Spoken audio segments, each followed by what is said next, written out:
So I believe this is going to be aggro shaman just because I do see the Finley. Yeah, for sure. If you're Yeah. taking Finley, you're just looking for that Yeah. better hero power to cycle or just do a little bit more damage. Yeah. And we'll see what comes out here. The N'Zoth in the opening hand of Hunter is just Ooh. super bad. Yeah, but we see Tolaria having a sick opening. We see a Finley, even our despite he can play on turn 1 if he wants to, but he also have totem golems. He can coin it out, especially when Tolaria can actually accelerate the game too by just playing the Finley and try to get that life tap too. Especially when mid range plays a little slower than face under, so you do actually have. And then I'm not sure if there's any other death rattles that we'll see come out. Like do we ever see any taunts? I don't think so, right? No, we don't see any taunts. The only taunts that we do see is from Call of the Wild, I believe. Yeah. So you get the Misha. You can just stick on the board. Tolaria actually picked up the Tunnel Frog. Oh man, he's got a coin in the Totem Golem. This is gonna be pretty sick, especially when the Totem Golem is gonna get buffed. Oh, no, I mean the Tunnel Frog is gonna get buffed. So pretty solid board, but unfortunately it's gonna be answered by the Eagle Horn bow. I'm surprised, like, I guess he did need to answer that Tunnel Frog right away, and he did get the Unleash the Hounds to hopefully answer a few more minions, but the high health is just, like, it's not going to be able to do anything against this early aggression. Yeah, definitely. We do see King of Kimchi actually running the Tundra Rhino. What do you think about that card? Because there's a lot of flex spot in the... Like, it almost acts as a taunt because you need to get rid of it, but aside from that, it doesn't really help, especially against aggro matchups. Yeah, I really like Unleash the Hound here. Do you agree with that? Yeah, it definitely stopped the bleeding, because especially when King of Kimchi is really, really behind. Now only a Totem Golem is on board, and then that's... Yeah, there's not a lot that he could have done otherwise. I mean, like, with 4 mana, you could have just, he could have deadly shot it to try to destroy the Totem Golem, but it's just not going to happen. Yeah, but oh boy. He got it! He got it! Okay, that's pretty good. That's pretty good. So he did stop a little bit of the bleeding, so he will be surviving, but that's unlucky. Especially when aggro shaman. That's the only This turn is gonna be tons of damage going at King of Kimchi's face. And eventually, if he plans to, feels like he's out of steam, he can even risk for the life tap from the Finley as well. Yeah, for sure. And I think you always go face here, right? Just to set up lethal and... he has a lot of versatility. Yeah, so he can actually abuse it here. It doesn't actually feel that bad. Just in case King of Kimchi actually tries to play a taunt, but I don't really feel like he's going to. Ooh, decides to play the Finley instead. Yeah, even if he can just get 1 damage off this. Yeah, oh man. Either one. He's got lethal next turn, and that's pretty much game. Yeah, that's pretty guaranteed. But we know that mid-range hunter don't really run any sustain, so Tolaria will be taking game number 1 from King of Kimchi. This seems to be pretty good against Tolaria's lineup at the moment, but Tolaria seems to be playing the Control Warrior. Oh, I mean Temple Warrior. My bad. So this should be an interesting matchup because Temple Warrior will definitely get ahead, but I find they get to a point where you kind of just run out of steam into the later game, and then you just kind of have to wait for that variant or something to build it back up. But if the hunter again just has a terrible start, then he's not going to be able to come back, and you're going to see the same thing that happened last game. Yeah, that's definitely true, especially when King of Kimchi is running like a mid-range hunter that has N'Zoth in it, which is a huge impact on the late game kind of card, right? So definitely, if Tolaria does run out of steam, that N'Zoth is going to be pretty deadly against that deck. Ooh, we see a pretty nice card coming from King of Kimchi, 2/2 drops, so definitely coin out the huge toad first. It can easily be traded into many early creatures that Tolaria actually puts out, especially if you have a chance to remove like a 4 health creature too with the Death Rattle effect. Yeah, for sure. I also see the Armor Smith though. Is that like a very standard in aggro warrior? I don't think I see it too often. It's usually used for a little bit of life gain, but along with the whirlwinds and stuff, but I haven't seen it too much. So King's that is gonna come out and does win the joust. Tundra Rhino. Oh man. I to be honest, the Tundra Rhino is little bits of minions that are left over too, because it does give the charge to itself, so it can kind of push. But Hunter's gonna get a nice little setup here. He's got I was just about to say he's got an animal companion. There's not too much. Oh, and he does get the Huffer. Yeah, always Huffer. Yeah, I was gonna say he needs to roll a Huffer to move this big threat on the board. Kill command to kind of answer anything else that comes down, so it's looking like he's going to be able to stabilize not too bad against this deck. The Warrior's not able to put up too many threats in the early game, and that's kind of what's been put him behind. I like the kill command here. It doesn't necessarily need to go face. You do have a late game, so you're not like you don't feel too bad using the burst damage and just using. You get your 3 cards, and you're like, oh man, all these are so good, and Yeah. you know you have to pick the most situational, but you throw away such powerful cards. Yeah. And any of the longer games, which I'm surprised in like, just like with armor and card draw, and just it's not. It's so awkward. Yeah. Nothing's good here. Oh man. At least the Tundra Rhino is going to be able to clean one of them up, and it doesn't look like there's a good answer from the Warrior either. So the High Main's going to get out some huge damage. I don't know if I agree with attacking the Acolyte necessarily, because we do get rid of the missing late game that usually the Temple Warrior actually has. So is that definitely not that bad? Right. Yeah. Yeah, just different plays. Yep. Yeah, so nothing does answer this Tundra Rhino, so the High Main's just going to come out and destroy Karen. And also I'm surprised he didn't clean up the Armor Smith beforehand. That was a slight misplay. But one armor hopefully doesn't mean the game for him. It'll be good. I'm not sure what he'd want to run that into. He also probably wants to try to clear off anything that this High Main leaves behind, because he does have the 2 Whirlwinds, so he can kind of clear some things up. Okay, so he's actually going to use the Blood of Ichir to remove everything just with the double Whirlwind. Although the Tundra Rhino is going to live. Ooh, he does have another Whirlwind effect, but unfortunately he can't actually play the Ravaging Bull. Ooh, Execute, picking it up. That's actually quite good. But he can actually remove it with the Karn on board, so it's actually not that bad. Yep. And okay, so here's the tracking. Yeah, he needed some kind of better answer. But I think he needs to pick the High Main just for the value, and also kind of then he'll be able to get a to stick around, because right now the board can clear off the High Main, so he can kind of deal with whatever comes around. Yeah, Battle Rage, he just needs to dig for some more answers, but I'm not sure what exactly he is looking for. I guess just damage to push him down. At this point, is it worth it for the Warrior just to kind of like, well, obviously he has to probably get rid of the High Main, but I don't think he can keep up in terms of late game, right? Yeah, that's true. To start just doing damage. Yeah, that's why he was drawing, because then he knows that he's going to be out of steam. He can't compete with the Hunter's late game, because I feel like he knows that Dissolve is actually being run in this deck. Maybe a little foresight in terms of information, but yeah, so that's why he was rushing into drawing like through his deck. So Cork on his lead is going to be played. Let's see if he removes it. I actually don't feel like he's going to remove it. He's actually going to push for damage right now, because he kind of knows that Dissolve maybe is going to be coming down. Yeah, for sure. And also, he, like I said, he just needs to get he needs to race to finish him off before he gets so much value from those cards. But they're already in his hand, and that's just he's gonna clear off the board here. Or except for the especially you can able to remove like one of the creatures that Tolaria actually has. Blizzard was like, I don't know what that card was. I'm kind of glad that it brought out kind of like a mid-range hunter, because aside from that, there's some of the cards they got, like Princess Who. She was like a little bit lackluster. For 6/5, right? Like normally you can just play that on board even if it doesn't use an effect, but if you can pull it off, it's definitely really good. Yeah, for sure. And it definitely can get a lot of value, especially with high mains and things like that. But anyways, so the Execute coming out to try to clear off some of this board. Slam just to cycle a bit more, but he is running out of his turn. I don't know if he actually got that Execute off. I think it's queued, so it's okay. Yeah. But the 2/2s are going to be able to clear up the frothing, and the Hunter's going to have the board again. So Tolaria definitely has a really good 9-turn play. You can actually play the Houndmaster with the huge Toad, so definitely really mana efficient, able to remove the Berserker and establish such a good board. He can actually follow Windows off to actually stabilize and win the game. And is there anything that Varian can pull out that would kind of stabilize this? Like usually they run maybe sometimes a Rag, and then any kind of Chargers would be fantastic here, but it's just the Rag! Yeah, okay. And the Blood Hook? Yeah. Oh wow. Okay, those were two huge. Yeah, cards. those are good pickups. Yeah, very good pickups. Ooh, didn't he raised it. Oh my god, that's 2 high means actually quite threatening. Yeah, so he does end up just clearing and then pulling them off. So man. Yeah. Oh, 6. That's huge. That is huge. And then what also is nice from here, he can't for the death rattle effects. They won't. I believe they'll only spawn the one guy. So it'll reduce the damage.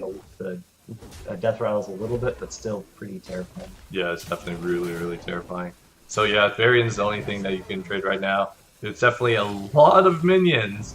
Okay, so he is going to use like whirlwind effects, like double whirlwind effect, but we're still looking at a really large amount of damage coming from KingOfKimchi. Let's see what Reg snipes in the face. So that's not what he's looking for. Yeah, he needed to clear up a minion just to keep the damage, but then hero power, and then that's 11, 14, 16, right? Yeah, so 16 points of damage. Off, can survive another turn, or risk surviving another turn. Ooh, I wouldn't feel too bad like just trading up the board and just playing the 2 creatures in KingOfKimchi's hand. He is really mana efficient, and these things are actually really sticky too. Yeah, for sure. And if he picks up any kind of kill commands or anything, like hold this back. I think we did see the executes as well. So it's going to be hard for him to bring any kind of tempo back to this field or take back the board with anything. We did see Tolaria using the Fire War Axe to the face. It's definitely reasonable rather than just clearing something because he is running out of damage. He is definitely low on cards right now. There's very few cards. Oh my god! Oh man! Oh yeah, that was huge. He played it so fast there was a graphical glitch. That was insane. Yeah. A very insane kind of top deck. I could definitely say KingOfKimchi is really ahead and definitely most likely going to take this game too. So let's see what he picks up. Bro! Oh my god! It was wrong! Oh my god! Oh my god, that was so close. Oh man! Wow. Luckily I didn't call that he was actually absolutely going to win. Keep for later? I wouldn't, like, usually you want to save that for your Alec draws and stuff. Oh, okay, it does go away. Yeah. I do see it. Yeah. Oh, but he gets it back anyways. Yeah. I didn't think Savannah Jaime is a good keep. It's too late. It's too late. Just in case, like, Tolaria, he's probably going to ramp up something pretty big, right? Because Druid does have the Wild Growth and Innervates too. Yeah, so the Savannah Jaime is probably just going to lag around your head. Ooh, we do see a Swipe pickup. Yeah. Oh, man. Swipe is just such a good value card. And against the, like, a lot of the Hunter's minions have 4 health or just the lower cost, so it's good to go. Yeah. And then we do see the Toad come out here, pretty standard openings for both players. We do see the Deadly Shot pickup. That's actually quite good too, just in case he tends to innervate something pretty big. So definitely a pretty good pickup, just in case. But following that turn, Howlmaster is definitely going to be something to like put the Druid like with work. It depends on like I definitely want to remove it, and if you're if you're gonna play the Wild Growth, then I wouldn't draw. Yeah. But it depends on the player. Yeah. Oh, we do see another Wild Growth. But personally, since we saw so many, I actually like the Savage Roar. Yeah, I don't think you take it. So you actually take Savagery, and that goes well with the Feral. Oh, that's true. Yeah, that's true. So he can just eliminate quite some bigger targets. Yeah, so Tolaria is looking more for a board control kind of game rather than just finishing off early. I guess like you are playing a Yaw kind of deck. That's why you do need that card to heal it up, and then you don't really have a lot of creatures that actually burst them down with the Savage Roar. And we see the tempo Houndmaster would be quite good, but there's not much else to play along with it, right? So you want to stay on curve. Yeah. Oh man, but this is gonna be answered. Oh man. Well, yeah. So we deadly. Okay. That feels a little bit better. Yeah. Now. We don't see a lot of like. We haven't seen any minions except for this Druid of the Tiger. Yeah. So we see the deadly shot come out. Yeah, luckily you picked up the Fire Bat just by here empowering your. So I feel like Violet Teacher is definitely going to be played out with the Wrap just to gain the board back a little bit. I feel like it's going to be used on the Houndmaster just because it trades into the Violet Teacher really efficiently. Like there's definitely got to be something to finish the Violet Teacher off, and you want it to stay as long as possible because since Tolaria, since he's running the Yacht deck, that's probably his best minion to actually play on the board. Yeah, for sure. And then you can pump out those 1/1s and then get a Savage Roar off and just get. Oh, we do see the trade. So he is taking. Oh, okay. So he snipes it. Yeah, it's definitely a removal just because Savagery gives you 4 attack, I believe, right? And then you can just Hero Power and just Savagery the Jaime, and you do get a reasonable amount of tokens as well. But I guess like you are scared of Unleash, but definitely at this point. You don't really care too much about Unleash just because you're low in cards, but I guess like Norge can refill your hand. But I don't think you need to worry about it too much at this point. Oh, so he did hero power as well. I forgot you could you can add hero that power. on too. Yeah, okay, hero that power, makes a lot more sense. Okay, yeah. cool. So it's not that bad. Charge out his Alec if he wants to kind of remove some more things. Yeah. But just looking for some. Oh, man. I'm so sorry. Okay, so he does pop that out. He needs to get rid of the teacher, and the Rhino's able to clear up one of the 1/1s. Yeah. The Hunter looks to be in quite a bit of control this game, so Kimchi might end up taking a match, but we'll see. Yeah. The Yogg shenanigans could still happen. What did you think about that Alec into the 1/1? Yeah, it would have sticked his board a little bit better, so that's at least what I thought. Oh, I see. Yeah. I'm okay with it. Right, and then he sticks more on. That's for sure. Yeah. Oh, but unfortunately, we do see the swipe, so we can't see some insane Call of the Wild plays. Everything starts to charge at his face. Yes. Oh, man. And we just go face here, right? Yeah, we definitely go face here. Yeah. Oh, man. He can follow with another Call of the Wild. The Druid's he's in a bad position, but he's not in.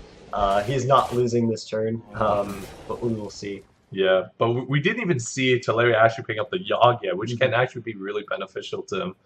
But I guess like he can try with the Nourish the next turn, or maybe even this turn if he didn't play the Milo. Yeah, I'm surprised he didn't Nourish this turn just to get them more cards, because he does need to look for more answers. Right now he has only the Mulch in hand to kind of get rid of anything.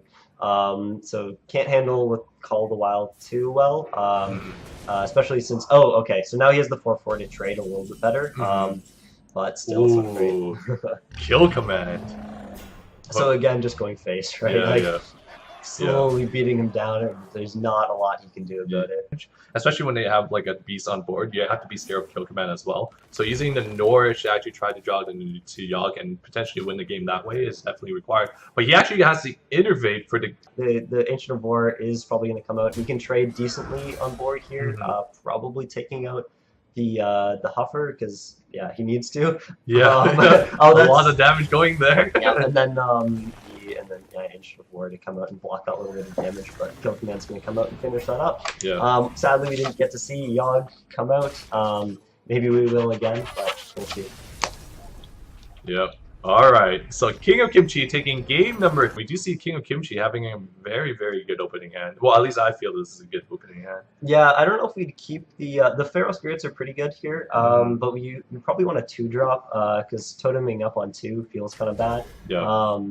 The Abusive is fine that's pretty good too. That's actually really good. Oh man. Would you usually I think Argent Squire is usually probably better to go first than Finley, because just in case we want to get some totems out for the thing from below. I always you feel kind of weird if you have that in your hand at least to switch out the totem here and to not get those discounts. You might also think that Bears against this matchup in his mind, because maybe he wants a life tap to actually get the extra burst to actually finish the guy. And he does get a life tap. That he wants, right? Oh my god, the life tap and the steady shot. Okay, so he does go for life tap because it probably will go into a game where the Druid's just going to be able to keep removing his minions and he needs to get those minions. Super great start from the Druid. Although we do see the swipe and the Wrath in hand, so it's not too bad. Yeah, it's definitely not too bad. So yeah, just punching into the Divine Shield, just so there isn't any other efficient kind of trading, because we do see the Flame Tongue Totem come out with the going to come out with the Abusive Sergeant. Yeah, for sure. There's not a lot. You have to get rid of that Divine Shield early for swipe, and he didn't really have anything else he could have done. And wrathing that just to get rid of the 4 damage that it provides. It's unfortunate that he can't use it for cycle, and he hasn't really picked up his ramp cards. But we'll probably see, and these guys are just well out of the way of swipe as well, the Feral Spirits. So the Shaman's gonna be able to keep up this board for a while. Yeah, especially when you can follow with all these cheap cards that can actually buff your minions and do a lot of efficient trading. But unfortunately, not that Tolaria is not really gonna play a minion anytime soon, just because this is a Yogg kind of deck, and you specialize in a lot of spell cards. Yeah, so I think end of game plan from Druid is probably just and Nourish makes sense. I guess he just needs to like we said, find those answers. I could have also seen Violet Teacher and the Raven Idol just to get some more minions on the board to keep that trading up if they need it. But I guess he's going to just try to cycle for as much as he can. Yeah. Oh, that Nourish was used around. As I was talking, So if he is in a tight kind of position, Yogg is really accessible to him early. Yeah, so at least he can play the Yogg early if he's in trouble, right? So yeah, and try to get that board clear or something off from it. And also, he has those Ancients of War, as we helping out quite a bit. Oh man, Mulch into Starfires. Maybe he can actually last long enough to actually play the Yogg. I thought he didn't have much time left, but looking at this, he might have enough time. But I feel like this is lethal. That's 3. Yep, yeah. that's 3. Yep, lethal right off the top with the Rock Fighter with the double lightning bolt. So we're going to game number 4, I believe. Yeah. So King of Kimchi, this is his second win against Tolaria. And Tolaria's, I think he's going to have a pretty hard time with this Yogg deck. Same issue I think is going to be against the Warlock, which I'm assuming is Zoo. Yeah, just with the Yogg. Yep. Ooh. So Ancient of War, and we see some ramps. So this is looking a little bit better from the Druid, just because he is going to be able to amp up his hand. And it does look like, I'm still not sure if this is Zoo or not from the Warlock, because Ooze usually isn't run in Zoo. I've seen sometimes it is. Okay, it's definitely Zoo. Never mind. We're good. Yeah, Zoo is actually a very interesting kind of tech card, because let's say you remove like a Fire War Axe, right? You bring a little bit more tempo to your side, like you're protecting your creatures in a sense. Right. So it definitely feels kind of good too, and it allows you to develop a little bit of a stronger board. Yeah, for sure. Yeah. Keeping up that Knife Juggler or whatever you have to defend on turn 2 or 3 is really good. Planning to take the Innervate, that's actually quite interesting. It's quite interesting. Yep. There's other cards that he can pick, but I guess like he really wants to ramp up to actually beat potentially a Zoo deck. Like maybe that's what his kind of thought process is. Like with their low minions, they're all gonna die to it, and that's just unfortunate. We also did see, I believe, the Healing Touch regardless, and also a minion on the field. Yeah. Even without the Ancient War, the Cenarius might even see play too quite early, because that have a lot of stopping type of power just because of the 2 taunt kind of treants, right? Yeah. So this is a pretty scary board to be staring at, because we can tell there's no swipe in the hand, and even then it doesn't really help because they keep rid of it. So he gets out the Ancient of War. Yeah. Oh yeah. So Ancient of War does come out, but we can see that it's probably going to be able to be taken out pretty easily with the power overwhelming, and there isn't a lot to then come back after. Because he wants to use the least amount of resources possible, because he also needs the damage to go to the phase as well to actually win this matchup. So definitely playing the Dark Violet. Let's see if he gets another power overwhelming, which would be quite good since he doesn't need to use the weight. He's a 1 in hand. So like that 1-drop isn't too bad because it's a bit sticky against swipe, but it wasn't a fantastic draw against this. But yeah, easily able to to clear the board and continue pushing for damage. I'm not sure what we'd see from this marriage. Tolaria, he does have a Nourish like accessible. I feel like he's gonna ramp with this since he does have the Cenarius and the Yogg at hand, and as like before, he is playing against an aggressive matchup, so bringing out that Yogg quite early when you're in tight position is actually quite good. Yeah, for sure. You can get forward. There's a lot of good outcomes from Yogg, and that's why people are playing it, which is a bit strange. Yeah, which is strange. Yeah, it's actually quite strange. It's like Shredder RNG all over again, except it's just... QKimchi actually developed it quite well. He does have the Living Roots right now. He can clear something off just so that Cenarius can come down next turn for like stopping power. Okay, so Power of the Wild is also being played, possibly as like a 3-2, just to contest the board up just a little bit. And I guess it makes sense clearing the Peddler here, because then he would have had the extra 2 damage, or 1 damage from the Infested Villager. Sorry, I forgot his name for a second. Possessed Villager, that's it, yeah. And then the 1 damage, and he couldn't then take it out with his hero power, so it makes sense to clear that, but then he does take the damage to his face. Yeah, true. Alright, the Cenarius gotta come down, but I want to see if he actually survives that falling turn. That's just... So it is like 11 points of damage with the abusive. So. Yeah, so it's done. I think this is definitely game over. Even when clearing off, it's done. I'm surprised he didn't clear it off just for the extra damage, but yeah, that's definitely true. And the overkill with the defender as well. So yeah, we are seeing King of Kimchi taking this game and the match. Yeah, with the Argus being picked up, so definitely that 1 point of damage allows King of Kimchi to take